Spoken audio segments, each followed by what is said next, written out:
some sort of threat like a Glistener Elf or Inkmoth Nexus or Blighted Agent, and then you have that mana to play a protection spell, whether that's Blossom Defense, Vines of Vastwood, or something similar. And Holt is going to follow the conventional wisdom of Magic over many years, cracks a Scalding Tarn for his Steam Vents, and Lightning Bolts the Noble Hierarch. Both players at 17, clear board going into Barich's second turn. Second land for Barich is going to be an Inkmoth Nexus. There was a tap for 2 there. Not sure if he has a Blighted Agent or not. Looks like he does at the front of the hand. Yeah, I think he has a Glistener Elf and a Blighted Agent, and was considering whether or not he should basically bait out another removal spell with Glistener Elf, or just go ahead and play the Blighted Agent and play your best threat immediately. He does land in the Blighted Agent. We'll go back to Holt. It's going to be a look for another form of removal, be it a Lightning Bolt or a Gut Shot. That has been a mainstay of these Phoenix decks. He'll start things off with a Sleight of Hand. Yeah, free spells are really good when they further your strategy. And in this Izzet deck, you have things like Arclight Phoenix, Crackling Drake, as well as Thing in the Ice, all which benefit greatly from having a free spell like Gut Shot. To the extent where I've actually heard murmurings of people thinking about or even playing main deck Surgical Extraction, just as a free spell that can interact with a graveyard-related strategy. You know, at some point, when you're playing this Izzet Phoenix deck, having any raw free spell matters more than having a specific spell that costs 1 mana. Yeah, that makes a lot of sense. And Holt does have that second Lightning Bolt to crack a Scalding Tarn for his Steam Vents to do it. Goes to 14, though life totals more or less don't come into play in too many of these games against Infect. Barich will go to his third turn. He'll attack with that Inkmoth Nexus. That'll put 1 poison on Holt here. Second main, he'll crack a Wooded Foothills. 16 for a basic forest and add Glistener Elf to his team.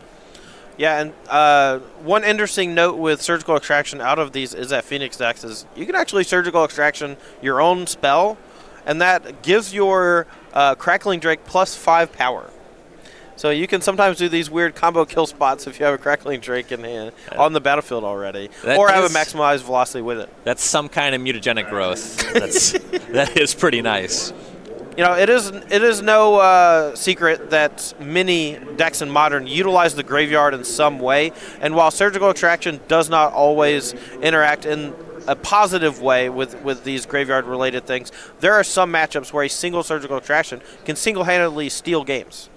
No third land for Holt, just adds a young Pyromancer to the team. Barich is going to take this opportunity on his turn to fire up the Inkmoth Nexus. Go ahead and Might of Old Corrosa. Attack with that for 5 in the air and send the Glistener Elf as well. Holt's thinking about blocking with that Pyromancer. Yeah, I think it's a pretty smart block. Every single life point here matters. And the problem is if he doesn't establish pressure, then, you know, there's no amount of removal spells that are going to get you out of it. You have to have some clock to close the game should you draw the right spells in the right order to kill both Inkmoth Nexus and Glistener Elf. Holt decides against the block. He'll go up to 7 poison. There weren't any mutagenic growths hanging out. So Holt's going to go back to his turn. Start with a Manamorphose. That'll make an elemental off the young Pyromancer. Say Ross Elemental token. I know he was quite happy when he got his token a while back. It's a pretty nice one. He's definitely cast a few young Pyromasters in his time. I believe blue-red most likely floated. We'll get confirmation on that. At least 1 blue. A Sleight of Hand as the follow-up. Another elemental token for Holt. Yeah, Manamorphose, a really important part of this Izzet Phoenix strategy. Acting as a free spell is huge. But it also just effectively gives you a 56-card deck. Here's your confirmation. There was Faithless Looting with the other floating mana. 3rd elemental token added. He'd be moving probably a little faster if he had double Phoenix. No discard just yet. Couple lands at the front of the hand. Looks like he will have his 3rd land on this turn. Choice between Spirebluff Canal and Island.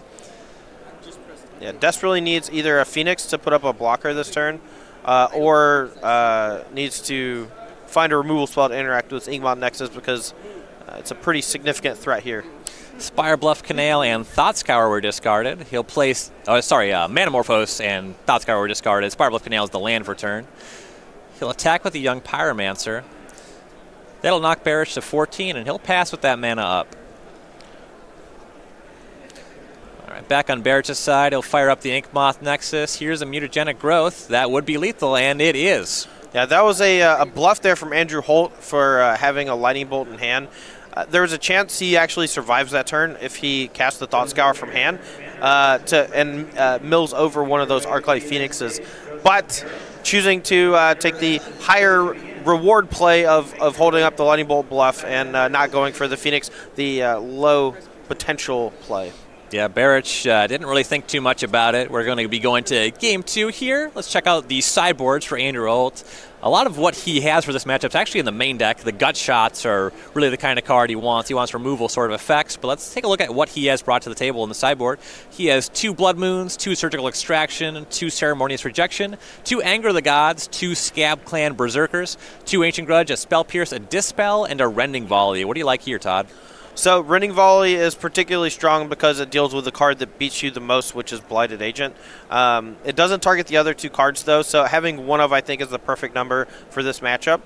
Dispel counters basically all the pump spells and protection spells, so I like that as a means of fighting over, on very specific turns. I do also like the Spell Pierce. It functions very similarly to Dispel, so that's good. Ancient Grudge doesn't have too many targets, but it does take care of Inkmoth Nexus, which is the other pretty annoying card. I don't know. There's a potential to board in like 12 cards here. Blood Moon has some good play to it. I don't like Surgical Extraction. I don't like Ceremonious Rejection, but basically everything else has a chance to come in. Yeah, it's definitely a matchup where you have some cards that are good sometimes, right, and you just had to accept that. You hope to draw the right ones at the right time.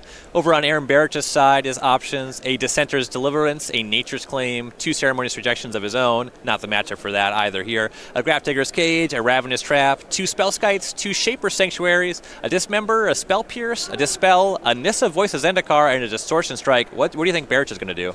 So in this matchup, you even though something like Distortion Strike can help you get through a Young Pyromancer, it's not good against basically any other card in their deck. And when you're playing against a matchup where their entire strategy is to just bolt, gut shot, Snapcaster Mage, etc., that type of thing that just continually kill all your creatures, cards like Spellskite gain a lot of value. Cards like Shaper Sanctuary help you weather the storm, and I think we're going to be looking towards that. Something like Dismember can also come in here as a means of taking care of Thing in the Ice, but Aaron Barich might actually be off track here in what Andrew Holt's actually playing. Aaron never saw an Arclight Phoenix. He never saw a Thing in the Ice. All he saw was card draw spells, Manamorphose, and Young Pyromancer. Yeah, and the Young Pyromancer is unusual for the Phoenix deck. Right, exactly. So I expect that he knows what's up. Aaron's a very heads-up player, and he could make an educated guess at the very least, and it's not like Dismember's that bad against Young Pyromancer anyway. So I expect him to be bringing that in, and maybe the Dispel Spell Pierce to help fight over things. Nissa Voices Zendikar as an alternate win condition, also probably good. All right, looks like players are drawing up opening hands here. We'll see if they're able to keep on 7. Andrew Holt, of course, will be on the play here. This go-round, he'll lead on Spirebluff Canal. Both players did keep on 7, and he'll start with Sleight of Hand here. About 5 years ago, I was playing with various Splinter Twin strategies, and I once told someone that if they gave me an Izzet-colored Seachrome Coast, I would never lose another match of Modern. But then they banned Splinter Twin and then gave me Spirebluff Canal. Curses! Careful what you wish for. Yes. You got to be more specific next time. Oh man, what's the Gift of the Magi? I got Gift of the Magi. Barich will start with another turn 1 Noble Hierarch, again fetching for a breeding pool. He'll be at 17. Over on Holt's side, ooh, looks like he was digging for a second land with a Faithful Suiting and did not find it. Yeah, that should be basically the end of this game, unless Andrew Holt just has a flurry of the card Gut Shot. Something like Fork Bolt here would really help him out, but I don't think he has access to that in his 75. Mm-hmm. And Barich does have a big turn 2 follow-up. It's Blighted Agent, as well as another fetch land being left up. Holt's going to cast a Sleight of Hand, looking again for that second land. Oh, there it is. It's Scalding Tarn. Maybe we can keep playing. Yeah, it looks like he has access to a removal spell with Lightning Axe, but other than that, just a handful of cantrip-type cards and a Thing in the Ice. I don't think that this is going to be the type of draw that beats Infect, and I'm pretty sure Barich is just going to steal this one right now.